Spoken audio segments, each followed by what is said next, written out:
रामायण के दो प्रमुख पात्र हैं, एक भगवान राम और दूसरी उनकी अर्धांगिनी देवी सीता। देवी सीता की महिमा ऐसी है कि राम से पहले देवी सीता का नाम लिया जाता है।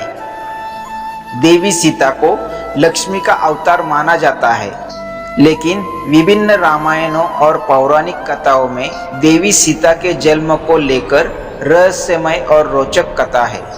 महर्षि वाल्मीकि ने अपने रामायण में लिखा है कि मिथिला राज्य में अकाल पड़ गया।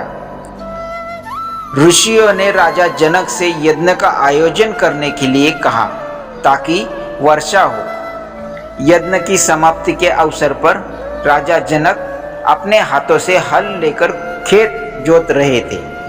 तभी उनके हल का नुकीला भाग, जिसे शीत कहते हैं, किसी कठोर चीज से टकराया और हल वही अटक गया। जब उस स्थान को खोदा गया तो एक कलश प्राप्त हुआ जिसमें एक सुंदर कन्या खेल रही थी। राजा जनक ने उस कन्या को कलश से निकाला और उस कन्या को अपनी पुत्री बनाकर अपने साथ ले गए। निसंतान सुनैना और जनक की संतान की इच्छा पूरी हुई। हल्के शीत के टकराने से वह कलश मिला था जिससे सीता प्रकट हुई थी, इसलिए कन्या का नाम सीता रखा गया। देवी सीता से संबंधित एक अन्य कथा का उल्लेख अद्भुत रामायण में मिलता है। इस रामायण में लिखा है कि रावण ने कहा था कि जब उसके हृदय में अपनी पुत्री से विवाह की इच्छा उत्पन्न हो तो उसकी पुत्री ही उसकी मृत्यु का कारण बने। इस संदर्भ में कथा का विस्तार इस तरह से मिलता है कि एक गृत्समोद नाम के ऋषि देवी लक्ष्मी को पुत्री रूप में पाने के लिए हर दिन मंत्रोच्चार के साथ कुश के अग्रभाग से एक कलश में दूध की बूंदें डालते थे। एक दिन जब ऋषि आश्रम में नहीं थे तब रावण वहां आ पहुंचा और वहां मौजूद ऋषियों को मारकर उनका रक्त कलश में भर लिया। इस कलश को रावण महल में लाकर छुपा दिया। मंदोदरी उस कलश को लेकर बहुत उत्सुक थी कि आखिर इसमें क्या है। एक दिन जब रावण महल में नहीं था तब चुपके से मंदोदरी ने उस कलश को खोलकर देखा। मंदोदरी कलश को उठाकर सारा रक्त पी गई, जिससे वह गर्भवती हो गई।